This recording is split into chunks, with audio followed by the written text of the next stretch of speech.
어떤 내용들이 있는지를 다시 한번 정리하는 그런 시간으로 하겠습니다.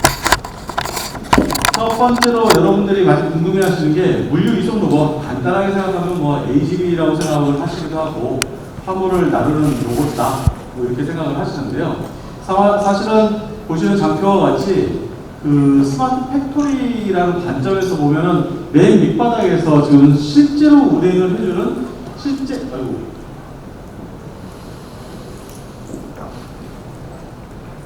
실제로 그 액션을 취해서 맨 밑바닥에 로봇 액션이라고 보시면 될 것 같습니다. 저희들 솔루션, 저희 회사에서 만들어 놓은 솔루션이긴 한데요. 보시다시피 SCM, MES 많은 분들이 이런 얘기를 많이 하죠. 근데 실제로 이렇게 해서 공정 자동화가 이루어질 때 제일 마지막에 그 물류를 이송해 줄 수 있는 로봇, 그게 AGV냐 AMR이냐가 최근 들어서 많이 도입이 시작되고 있었던 것 같습니다. 과거에는 이제 아무래도 SCM이나 MES 쪽에 더 집중돼서 얘기했다가 최근 들어서 이제 AMR에 대해서 얘기를 하고 있었죠.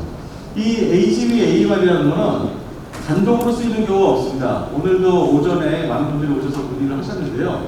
이 AGV, AMR은 보시는 것처럼 설비들 간의 인터페이스도 있어야 되고 위에서 작업에 대한 명령도 내려줘야 되고 해서 이 설비들과의 인터페이스, 그 다음에 작업들을 유연하게 처리하기 위한 그런 스마트 팩토리의 한 일부분이라고 생각하시면 될 것 같습니다. 근데 간혹 가다 보면 저희 고객분들 중에서 AGV하고 AMR하고 조금 혼란을 갖고 계신 분들이 있는 것 같아요. 그래서 그 차이점에 대해서 잠깐 좀 짚고 넘어가야 될 것 같습니다. 요즘에 흐름이 그 AGV에서 이제 AMR로 넘어가는 그런 추세인데요. 저희 전문님께서 항상 말씀하시는 부분입니다. AGV와 AMR의 가장 큰 특징은 철도와 자동차라고 생각하시면 됩니다. 가장 쉽게 얘기하면 철도 화물 나눌 수 있고 자동차도 화물 나눌 수 있습니다. 하지만 이 철도는 정해진 길로만 가고 정해진 패턴으로만 움직이고 다양하게 나가기가 어렵죠. 이제 자동차가 들어오면서부터 다양한 화물의 크기, 다양한 경로, 다양한 지점으로 계속 많은 곳으로 확장해서 나갈 수 있죠. 또한 용도별로 농업용 수압기, 산업용 자동차, 소방차 등 다양한 목적에 가지고 이제 자동차들이 만들어지기 시작을 했습니다. 얼마 전까지는 이제 AGV를 통해서 이렇게 이송을 했다면 지금부터는 이제 AMR을 통해서 이렇게 다양화된 지금 공장에서 얼마나 많은 그 설비들과 다양화된 설비들이 같이 있지 않겠습니까? 그런 것들을 활용하기 위해서는 이제 AMR로 들어가야 됩니다. 그 AMR에 대한 또 구체적인 좀 사례를 좀 한번 비교를 해보겠습니다. 요 먼저 그림부터 한번 보실까요? 요게 전형적인 AGV죠. 밑에 보시는 것처럼 마그네틱 테이프가 있고 정해진 경로로만 이송을 합니다. 지금 쉽게 생각을 해봐도 이렇게 하다 보니까 이 설비의 위치가 바뀌거나 문제가 생기거나 그랬을 경우에 이걸 해결할 수 있는 방법이 별로 없죠. 경로를 다시 깔아야 되죠. 당연히 비용도 많이 듭니다. 이 로봇을 보십시오. 지금 밑에 깔린 거나 이런 게 없습니다. 자율주행을 통해서 원하는 위치로 계속 이송을 합니다. 그러다 보니 향후에 유지보수 관점에서 보면은 엄청나게 이득을 많이 보게 되는 거죠. 위치가 바뀌면 바뀐 위치를 서버에다가 입력만 해주면 되는 거잖아요. 극단적으로 좀 몇 가지를 이제 비교를 좀 해보겠습니다. 먼저 운행 방식부터 한번 볼게요. 아까 말씀드린 것처럼 와이어 가이드런스나 리프렉터나 RFID나 수준이 낮은 밑에 이런 것들을 보고 이송을 하게 되어 있는 거고요. 그다음에 얘는 소위 말하는 라이더라든가 카메라라든가 이런 걸 가지고 자기 위치를 추정을 해서 움직이게 되어 있습니다. 기본적으로 AGV는 장애물을 만나면 정지를 합니다. AMR은 장애물을 만나면 지금 최적의 경로를 찾아서 이동을 한다든가 아니면 위에서처럼 회피를 해서 움직인다든가 이런 것들이 좀 나이스하게 돌아갈 수 있게 되어 있죠. 그러다 보니 좀 전에도 말씀드린 것처럼 AGV는 새로운 경로 운행을 위해서는 이런 라인들을 다시 깔아야 되는 그런 문제가 있지만 여기는 매핑만 다시 해주면 됩니다. 즉 서버단에서 그 위치에 대한 정보들만 다시 입력을 해주면 바로 사용이 가능합니다. 즉 결론적으로 확장이 좀 어렵고 여기는 확장이 쉽다. 그 다음에 여기는 충전이 사전에 지정된 도킹 스테이션을 이용한다. 충전 위치를 자율적으로 선택한다. 아주 편한 얘기지만 충전 위치도 위에서 말씀드린 것대로 리니핑을 통해서 소프트웨어적으로 위치를 지정을 해놓는 그 위치에서 뭐 움직이게 되죠. 그 다음에 여기는 100% 자동화가 되어 있습니다. 왜 그러냐면 이게 사실 도입된 지가 오래됐거든요. 하지만 여기는 하역 작업이 일부 수작업이 투입이 되지만 최근 들어서는 리프트나 컨베이어 등을 보강을 해서 완전 자동화까지도 지금 진행이 되고 있습니다. 이게 아주 가장 기본적인 시스템이라고 보시면 됩니다. 지금 오시는 분들 가끔 이런 말씀하세요. 이 로봇 하나 이거 얼마입니까? 이렇게 말씀하시는 게 있는데 대답하기 굉장히 곤란합니다. 이런 거 궁금하시는 분들도 많이 알고 계실 것 같아요. 무슨 말이냐면 AMR이라는 거는 이 여러 대들이 유기적으로 자기의 위치와 작업을 수행하기 위해서는 위에 플립 매니지먼트라는 시스템이 있어야 됩니다. 이 플립 매니지먼트는 그 MCS, MES, WMS 등과 인터페이스를 통해서 작업을 할당받기도 하고 운영을 하기도 합니다.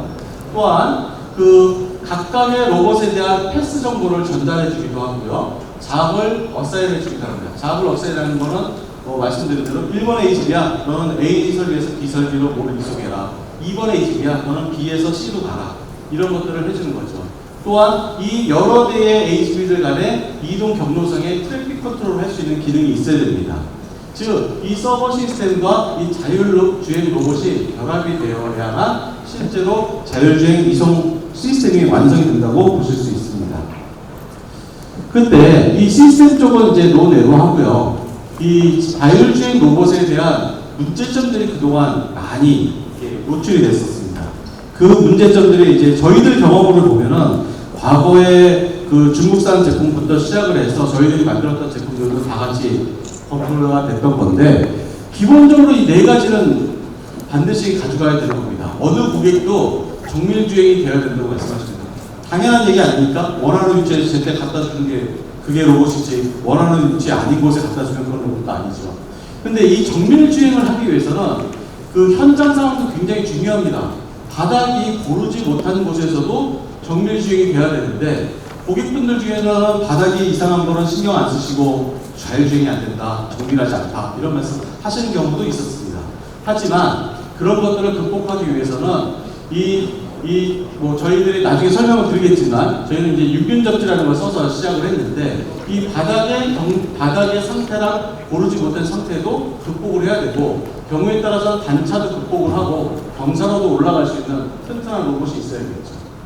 요 부분은 가장 기본적인 얘기지만 슬램이라고 하는 자율주행 로직, 즉 이 알고리즘은 다 같이 갖고 있어야 됩니다. 이 알고리즘을 통해서 주행도 하고 추정주행도 하고 회피도 하고 최적 경로도 찾을 수 있고 앞서 말씀드렸던 경로를 바꾼다든가 환경이 바뀐 거를 다시 얘기할 수 있는 그런 것들을 할 수가 있게 되는 거죠. 그 다음에 세 번째는 바로 전장에서 말씀드렸는데 시스템 연동이 되는 거죠. 로봇 자체가 할 수 있는 거는 사실 쉽지 않죠. ABS에서 작업 지시가 내려오면 그 작업 지시에 따라서 어떤 AMR한테 보낼 것이냐, 어떤 작업을 실제로 수행할 것이냐 이런 것들이 필요한 거고 또 하나는 저것도 있습니다. 어떤 설비에 도킹을 해서 뭔가를 주고받아야 되는데 그때도 설비하고 인터페이스가 필요합니다. 많이 쓰이는 게 이제 OPC UA 가지고 쓰기도 하고 PIO 가지고 쓰기도 하는데 결국에 설비한테 아무 때나 들어가면 안 되잖아요. 내가 들어갈 수 있느냐, 들어가도 되느냐, 나 지금 물건 올려놨으니까 나 이제 언도킹 해도 되느냐 이런 것들을 다 해야 됩니다. 그러기 위해서는 시스템 연동이 가장 필요하고요. 이런 것 중에 제일 중요한 건 저는 품질이랑 성능이라고 봅니다. 이렇게 해서 구축을 다 했는데 한 3개월도 안 돼가지고 문제가 생기면은 이거 참 힘들죠. 많은 비용 들여서 만들어놨는데 안 되면 이 품질의 성능이, 그러니까 품질 성능에 대해서는 많은 노력을 기울여야 되고 내구성 확보를 위해서는 많은 노력이 있어야 됩니다. 저희도 나름대로 많은 노력이 있었고 여기에서 관련된 부분 중에 핵심 부분들은 저희들도 개발을 해서 사용을 하고 있습니다. 자, 도입 과정 한번 정의를 해볼게요. 오늘 저희 부스에 오셔가지고 말씀하신 분들도 많은데 대부분 질문들의 내용들을 요약해보면 이렇게 됩니다. 항상 패턴이 있어요. 보면 몇 킬로짜리예요? 몇 킬로까지 나갈 수 있습니까? 그럼 저희도 그렇죠. 어떻게 쓰실 겁니까? 어떻게 자율주행을 할 겁니까? 추정주행을 할 겁니까? 아니면 정해진 라인을 달릴 겁니까? 정해진 라인 달릴 거면 ACB 하셔도 되는 거죠. 그 다음에 제조업체별, 공정별, 설비별 어떤 라인에 쓸 거다, 어떤 공정에 쓸 거다, 어떤 설비랑 도킹을 할 거다 이런 얘기를 많이 하시고요. 또 리프트형이냐 컨베이어형이냐 이런 말씀도 많이 하십니다. 오리 설비는 리프트로 하셔야 됩니다. 오리 설비는 컨베이어로 주고받아야 됩니다. 뭐 간혹 요즘에는 최근에 저희가 고객 중에 한 분은 리프트로 할 때 뭐 10초 이내로 해야 됩니다. 뭐 몇 초 이내에 해야 됩니다. 이런 요구사항도 있습니다. 그 다음에 도킹할 때도 전면 도킹을 해야 됩니다. 뭐 후면 도킹을 해야 됩니다. 측면 도킹을 해야 됩니다. 이런 요구사항도 좀 있습니다. 이거는 사실 현장에 그 경로상에 문제가 있을 경우에 측면 도킹을 해야 되는 경우가 있습니다.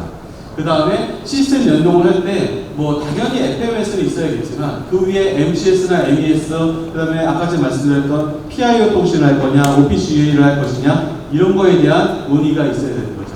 뭐 나름 저희들은 그래서 라인업을 만들었어요. 만들어서 지금 1000kg, 600kg, 300kg, 200kg급의 그 베이스를 가지고 있고 이 위에 리프트나 컨베이어를 올릴 수 있게 이렇게 작업을 해놨습니다. 그래서 이런 걸 주력으로 지금 하고 있는데 결국에는 처음에 이런 것들을 도입을 할 때 검토하셔야 되는 것들이 그래 우리는 몇 킬로짜리를 놔둘 거야, 어떤 역할을 할 거야, 어떤 공간에서 쓸 거야, 바닥의 상태는 이래.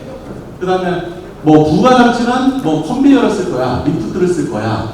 뭐 물류 시스템에서는 그 다음에 더 중요하죠. 여기에 10대가 들어갑니까? 20대가 들어갑니까? 뭐 이거 잘 모르시잖아요. 이런 것들에 대한 시뮬레이션이나 필요 산출량을 뽑아내야 됩니다.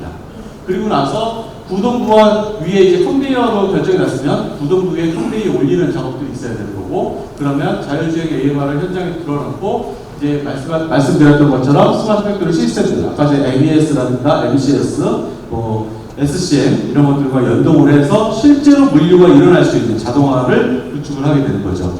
이 장면들이 실제로 저희가 납품했던 장비들이고 현장에서 쓰이고 있는 겁니다.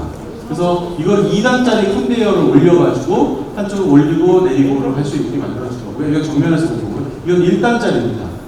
그 다음에 요거는 지금 경사로 10도 올라가는 모습을 잠깐 보여드린 거고요. 지금 요거는 요 모델이 이제 현장에서 이렇게 쓰이고 있는데 사람을 추정해서 이렇게 찍습니다. 요 화면은 좀 이따가 제가 동영상을 잠깐 보여드릴 텐데 공장에서 이렇게 이쪽에 했을 때 저희들이 시뮬레이션을 해서 어떻게 움직이는지를 한번 시뮬레이션해서 미리 보고 협의를 한 후에 이제 진행을 하게 되죠. 이런 게 잘못되면 서로 이제 얼굴 붉히는 거죠. 5대면 된다고 그랬지 않냐? 10대면 된다고 그랬지 않냐? 그래서 그런 걸 미연에 막기 위해서 성공적인 프로젝트의 완성을 위해서는 미리 이런 작업들이 반드시 필요하다고 볼 수 있습니다. 자, 정리를 해볼까요? 그 구축 프로세스는 처음에 요구사항을 분석을 해야 됩니다. 그다음에 현장 납사를 통해서 사양 협의를 하고, 그 다음에 제작을 하고, 납품 검사를 하고, 현장 셋업한 다음에 완료가 되는 거죠. 제 경험상, 저희 회사의 경험상 요구사항 분석하고 사양 협의하는데 거의 1-2개월 정도 소요됩니다. 1-2개월이 굉장히 빠른 겁니다. 대기업 같은 경우에는 6개월, 1년도 겁니다. 이상만. 매출 안 일어납니다. 이 상황에서. 거의 요 단계에 들어가야 이제 매출이 일어나는데 이 사양 협약만 최소 1-2개월, 대기업 같은 경우에는 6개월에서 1년도 일어납니다. 그리고 나서 이때 과정에서 좀 전에 말씀드렸던 어떤 옵션을 할 거냐, 크기는 어떠냐, 로딩은 어떻게 할 거냐, 설계 가동시간은 어떻게 되냐, 수량은 어떻게 할 거냐, 그 다음에 인터페이스는 어떻게 할 거냐, 이거 다 협의가 다 끝나야지. 그러면 이 위에 앞서 말씀드렸던 것처럼 컨베이어나 리프트가 올라가고 경우에 따라서는 2단이 올라갈 수도 있고 1단으로 할 수도 있고 이런 것들이 결정이 나서 진행이 되죠. 이 작업만 저희는 내부적으로 3개월 잡습니다. 3개월이라는 거는 개발 제작하고 나서 내부적으로 셀프-테스트를 다 하고 나와야 되겠죠. 그렇지 않으면 저희들 이제 납품했던 것들이 이제 해외 사이트가 많이 있는데 해외 나가서 문제 생기면 골치 아픕니다. 가져가기도 어렵고 가져오기도 어렵고 현장에 제작하기도 어렵고 충분히 여기서 검토를 하고 나가야 됩니다. 그리고 납품 검사를 통해서 현장에 셋업을 하면 요 현장 셋업은 대부분 보면은 최근에는 이제 1개월에서 2개월 안에 끝나는 것 같아요. 그게 다 좋은 현상인데 앞에서 많은 것들을 해놨기 때문에 이제 후단에서는 일이 좀 줄어들고 고객분들도 굉장히 만족을 하십니다.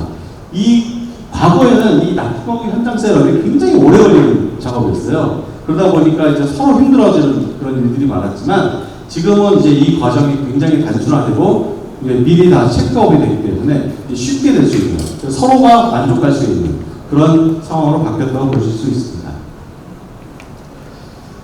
자, 요즘에 이제 왜 보면 물류 로봇을 도입을 해야 되냐 순서가 조금 엉망인 것 같습니다. 제가 보기에도. 근데 다 아시는 것처럼 예전에 이제 소품종 다양 생산에서 최근에 이제 트렌드가 바뀌었죠.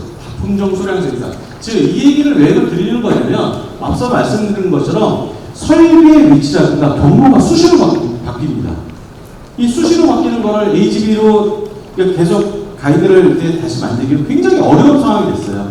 뭐 간혹가다 최근에 H사에서도 그런 얘기가 있었는데, 뭐 요즘에 그런다고 그러더라고요. 저는 잘 모르는데 뭐 소나타를 만들다가 잠깐 쉬었다가 뭐 그랜저도 들어가고 잠깐 쉬었다가 뭐 제네시스 들어가고 뭐 이렇게 한 라인에서 이렇게 바뀌어가는 추세로 바뀐다고 그러더라고요. 그러다 보니까 굉장히 이 스마트한 그 제조력 그 환경이 요구되어진다고 하더라고요. 그래서 그런 거를 위한 최적이 AGV가 아니라 AMR이다. 그렇게 말씀드린 거고요. 물류 산업도 마찬가지입니다. 여러분들 잘 아시는 것처럼 뭐 쿠팡이나 뭐 이런 데들 많이 물류를 쓰고 있는데 AI 기능을 사용해서 이제 이런 어떤 이런 상품들을 이제 위치를 정해놓고 그걸 물류센터에서 배송을 하지 않습니까? 그럴 때 그 물류 그 상품들의 위치를 제공하는 거는 AI가 하지만 결국에는 위치는 계속 바뀔 수 있다는 거예요. 그걸 잘 받아들일 수 있는 그런 환경이 이루어져야 된다는 겁니다. 자, 또 산업 동향 좀 더 말씀드릴게요. 저희들 오셔서 뭐 이거 어떻게 보면 저 개인적인 의견이 있기 때문에 많은 반론이 있을 수도 있다고 봅니다. 제가 보기에는 지금 2차 전지랑 반도체 쪽에 굉장한 강세입니다. 뭐 주식시장 봐도 그렇고요. 우리나라에서 이쪽에 굉장히 많은 투자가 일어나고 있습니다. 그 다음에 스마트 팩토리 오늘 행사 보셔서 아시겠지만 엄청나게 관심들 많으시고 확산 정책이 엄청 잘 되어 있습니다. 그 다음에 로봇 품질도 굉장히 향상이 되어 있고 그 다음에 솔루션들도 이제 다양한 솔루션들이 나왔고 최근 들어 스마트 물류에 대한 관심도 엄청 많아졌습니다. 이렇게 좋은 환경으로 가고 있는데 또 하나는 또 뭐냐면 인구가 노령화된다는 얘기는 뭐 하루 이틀 들은 얘기가 아니라 최근에도 많이 나오고 있죠. 또 사람, 그러니까 로봇 만드는 부인 뭐 이런 거 별로 원하지 않습니다. 무슨 얘기냐면 사람과 같이 할 수 있고 힘든 일은 로봇이 하고 사람은 관리하는 좀 쉬운 일을 이런 것들 이런 추세로 좀 바뀌고 있습니다. 또 최근 들어서 이제 중대재해처벌법도 이제 나왔지만 이런 사고에 대한 위험성들에 대해서 항상 고민을 많이 하는 그런 시점입니다. 제가 아까 전에 제 개인적인 의견이라고 했던 게 뭐였냐면 이런 스마트 물류 이런 거 도입을 지금 솔직히 말씀드리면 중소기업 쪽에서도 많이 이제 보시고 계시는데 저런 것들이 있는 것 같아요. 레퍼런스가 있느냐 이거 뒷자리에서 제가 한 번 다시 말씀드릴 겁니다. 그 다음에 이게 처음에 투자 비용이 아무래도 좀 뭐 생각하시는 예산보다 좀 많이 나오시겠죠. 그러다 보니까 함부로 못 하시는 경향도 있어요. 대기업들 그냥 들어갑니다. 이건 추세라고 보는 겁니다. 그냥 안 하면 안 된다라고 보시고 진행을 하시는 것 같아요. 그래서 뭐 이런 걸 통해서 진행이 되고 있고요. 제가 노령화에 대해서 참 재미있는 얘기가 저희가 중국 사이트에다가 이제 AMR을 납품한 적이 있는데 이거 왜 이거 AMR을 써요? 중국에 사람도 많은데 하시면 되지 않나요? 사람이 없답니다. 중국에도 젊은 층의 인구가 줄어들고 힘든 일은 안 하려고 하신다고 그러더라고요. 그러다 보니까 어쩔 수 없이 이쪽으로 바꿔야 된다. 그런 게 필연적으로 와서 AMR 도입을 시작했다라고 말씀을 하시더라고요. 자, 고객 문의 중에 가장 많은 질문을 하시는 탑5를 한번 제가 뽑아왔습니다. 국산 제품인가? 이렇게 물어보시는 분은요, 제가 보기엔 이제 중국산 썼다가 한번 피 보시고 싶어요. 그 다음에 기존 시스템 인터페이스 가능하냐? 단독으로 쓰이지 않다는 걸 잘 아시는 분들이에요. 그 다음에 성능이 어떠냐? 뭐 1m/s를 가느냐? 1.5m/s 가느냐? 뭐 무게는 얼마큼 실을 수 있느냐? 가장 중요하게 보시는 분들이 이 레퍼런스가 있는 게 내가 마루타 되기 싫다는 거잖아요. 현실적으로 뭐 비용을 들여서 만들어놨는데 안 돌아가면 그거 안 되지 않습니까? 실제로 레퍼런스가 있는 모델을 찾습니다. 도입 비용, 그 다음 유지 보수는 어떻게 되느냐? 과거에 제가 솔직히 말씀드립니다. 해외 제품의 문제, 중국산 문제 많았습니다. 저희가 보기에 저희들도 그런 사업도 했었고요. 근데 문제가 많아서 그 사업을 안 하는 걸로 저희가 적었습니다. 외산 제품의 기술 지원 옵션 이게 우리나라 실정에 안 맞는 것도 많습니다. 커스터마이징이 굉장히 어렵습니다. 그 다음에 MES, MCS 이런 설비가 인터페이스가 필요한데요. 뭐 이런 것들은 기존의 시스템과 잘 연동을 해서 잘 써야 유기적으로 잘 사용할 수 있겠죠. 그 다음에 좀 전에 말씀드렸던 주행 속도, 정밀 주행, 뭐 장애물 판별, 뭐 멈출 거냐, 회피할 거냐, 그 다음에 운영 조건, 24시간 쓸 거냐, 아니면 잠깐 뭐 쉬었다 갈 거냐, 거기에 따라서 이제 배터리 사양도 결정이 나야 되고, 이제 수량도 좀 결정이 나야 되는 거죠. 그 다음에 하이브리드 주행을 할 거냐, 뭐 이런 것들. 하이브리드 주행이라는 건 여기서 슬랩만 해가지고 저희가 쓰고는 있는데, 경우에 따라서는 뭐 5mm, 3mm를 요청하시는 분들이 있어요. 그러면 도착 지점에 QR을 붙여서 확인하는 작업을 합니다. 얘가 정말 오비를 도왔느냐 안 도왔느냐. 그리고 그게 안 됐을 경우에 앞에서 QR을 하나 더해서 확인하는 작업들을 하고 있습니다. 레퍼런스 반드시 있어야 됩니다. 레퍼런스 없으면 이거 일단 프로젝트 기간 자체가 길어지고요. 나중에 이제 원하는 그런 목표를 달성하기 어렵습니다. 그리고 이런 것들을 다 고려를 했을 때 뭐 지금 가격 비싸죠. 비쌀 수 있습니다. 하지만 향후 유지보수 비용까지 고려를 했을 때 어느 게 내 훌륭한 판단인지 그 다음 분은 채워주세요. 네, 알겠습니다. 잘 들어오세요. 앞서 잠깐 말씀드렸던 저도 여기 나온 김에 저희 제품도 좀 보여드려야 될 것 같아서 이 천연포 요거는 이제 일단 여기 있는 제품들은 전부 다 저희가 자체 설계하고 자체 생산하는 제품이고 기본적으로 로스 기반의 이제 슬레이를 추정을 하고 있습니다.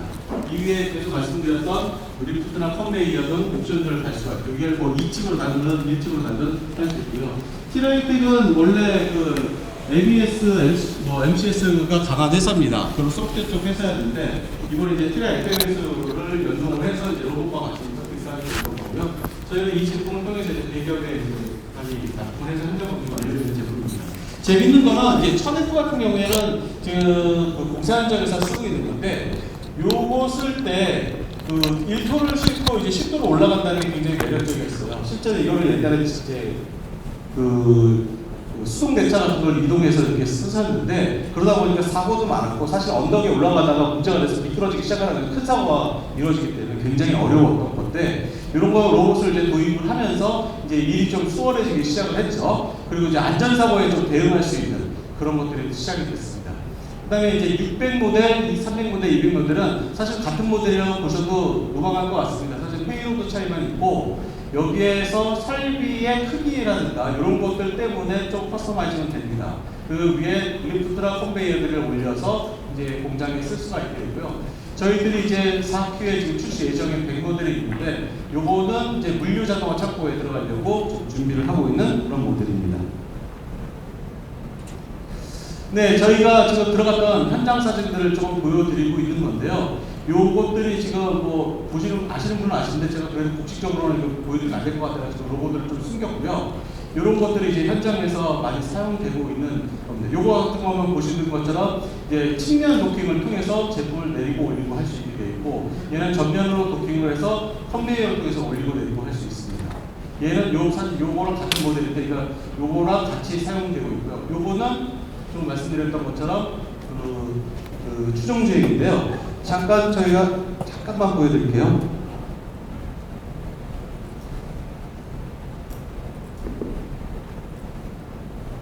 그럼 절대 아니에요.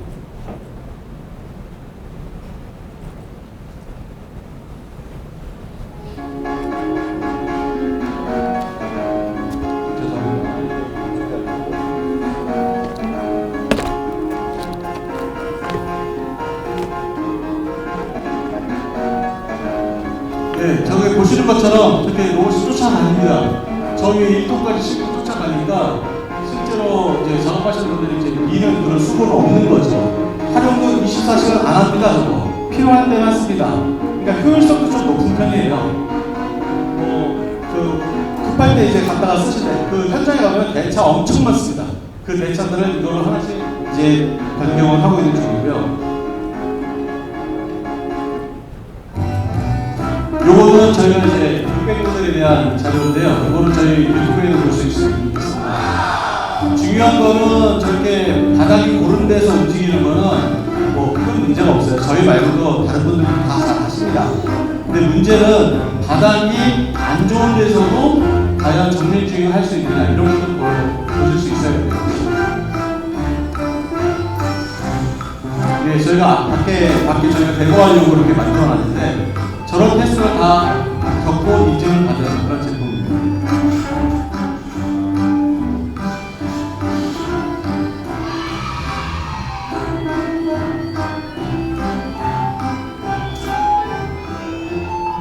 네, 시간 관계에서 좀 하나만 더 보여드리고 끝낼게요. 요거는 보시는 것처럼 저희가 지금 고객들하고 지금 얘기되는 중인데요. 이 시뮬레이션 과정을 통해서 실제로 AMR이 어떻게 움직이는지를 충분히 논의를 해야 됩니다. 몇 대가 투입이 될 거고 어떻게 활용이 될 거고 어떻게 설비가 움직인다는 거를 데이터를 넣어가지고 시뮬레이션을 충분히 돌린 다음에 서로 이제 이해하고 진행을 해야 되는 거죠. 그래서 목표가 설정이 돼야 거기를 우리가 맞출 수 있는 거를 해볼 수가 있는 거겠죠.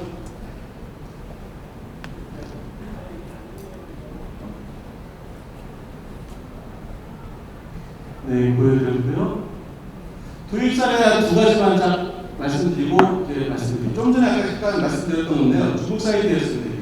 중국 사이트에 그 24시간 들어갑니다. 이게 배터리 공장입니다. 제가 말씀드릴게요. 배터리 공장이고요. 수동대차 이용해서 작업자 수동대차를 이용해서 그 배터리 젤리율이라는 그런 걸 나눕니다.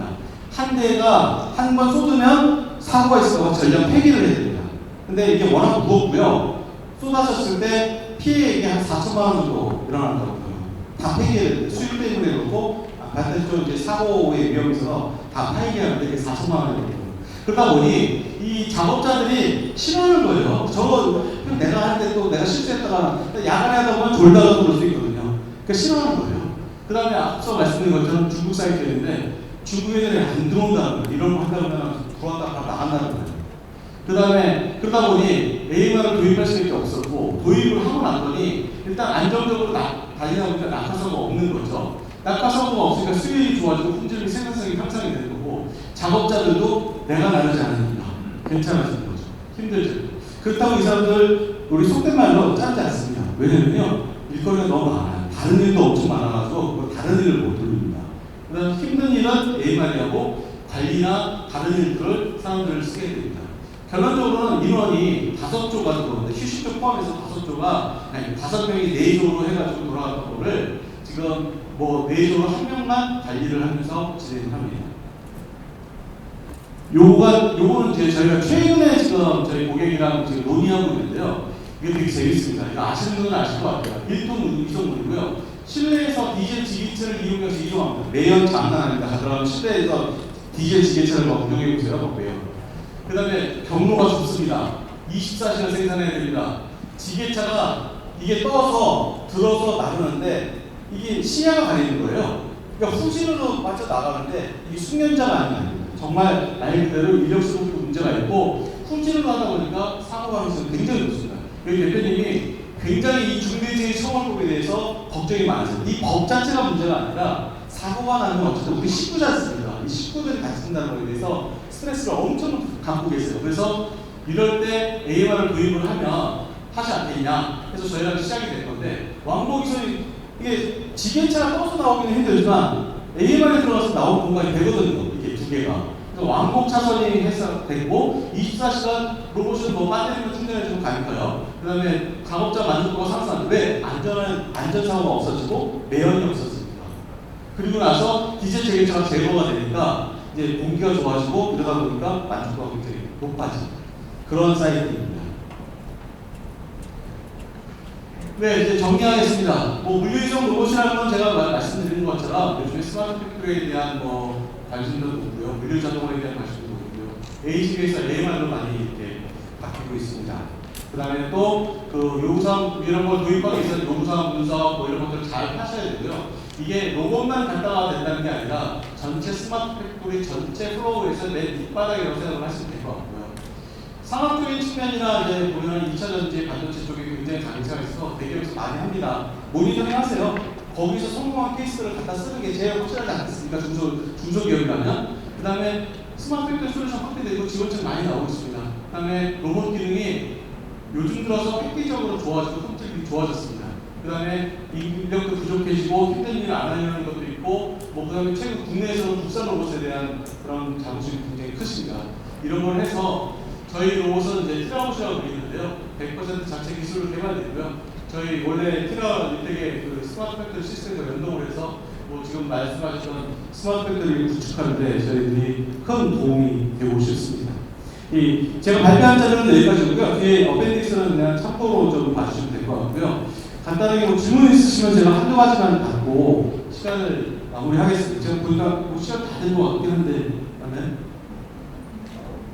질문 없으시면 마무리하겠습니다.